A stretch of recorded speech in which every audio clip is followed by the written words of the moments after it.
Good morning guys. పొద్దున్నే ఈ చలిలో వేడి వేడి కాఫీ తాగాలని స్టార్ట్ అయ్యాను. కానీ బయటకు వచ్చి చూస్తే ఈ చలికి గులాబ్ జాములు గలగలలాడిపోతున్నాయి. ఈ చలిలో బయటికి వెళ్ళాలంటే సాహసం అనే చెప్పాలి. Anyway, wish all the best. ఏంటి బ్రో మాస్క్ పెట్టే ఏంటి సెటప్ అంటారా? చైనాలో మళ్ళీ ఏదో కొత్త వైరస్ వచ్చిందంట. అక్కడెక్కడో చైనాలో వస్తే ఇక్కడ ఎందుకు మాస్క్ పెట్టావు బ్రో అనేగా మీ డౌట్. ఇప్పుడు నేను మా బావని కలవడానికి వెళ్తున్నా. మా బావకు జ్వరం వచ్చిందంట. అసలుకే మా బావ అన్నీ తింటాడు, ఏది వదలడు. మీరు నిజం అనుకున్నారు, ఊరికే జోక్ చేసా అంతే. చాలా మంది అడుగుతున్నారు అసలు ఈ బావ ఎవరు, బావ గురించి చెప్పమని. అందుకే ఈ వీడియోలో మొత్తం బావ గురించి చెప్తాను. ఇదిగోండి ఈ వీడియోలో టిక్కు టిక్కు అని క్యాట్ వాక్ చేసుకుంటూ వస్తున్నాడు చూసారా, వీడే బావ. వీడి పేరు సందీప్. మేము ముద్దుగా బాండి అని పిలుస్తాం లేదా దీపు అని పిలుస్తాం.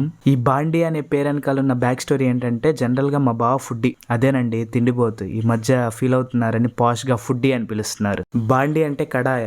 ఏదో ఒక వంట చేసే సామాన్ పేరుతో రావాలని ఇలా పెట్టాం. మా బావ నిజంగా చూడటానికి బాండి లాగా గుండ్రంగా ఉంటాడు. మా బావ గురించి చెప్పాలంటే గుణంలో గుణవంతుడు, ధనంలో ధనవంతుడు, అందంలో అందగాడు. ఇలా చెప్తే వీడియోలో ఫ్రీగా కాఫీ ఇప్పిస్తా అన్నాడు. అదే కాఫీ తాగటానికి గౌతమ్ రండి. చచా మన దగ్గర అంత బడ్జెట్ లేదు. సుల్తానాబాద్ లో ఉన్న మద్రాస్ కాఫీకి అయితే వచ్చాం. నాకు కాఫీ, బావకి బూస్ట్ అయితే ఆర్డర్ చెప్పాడు. చూసారా మా బావ కాఫీ కూడా తాగట్లేదు. ఎంత మంచోడో మా బావ అని బయట వాళ్ళు అనుకుంటారు. నిజంగా మా బావ గురించి చెప్పాలంటే జనరల్ గా మనుషులు రెండు రకాలు. ఒకటి ఎవరినైనా చంపాలంటే కొట్టి చంపుతారు, లేకపోతే ఏమన్నా పెట్టి చంపుతారు. కానీ మా బావ తిట్టి చంపుతాడు. నోరు తెరిస్తే రామచంద్ర ప్రభు మామూలుగా రావండి శ్లోకాలు. జనరల్ గా మా బావకు ఊరికే కోపం వచ్చింది.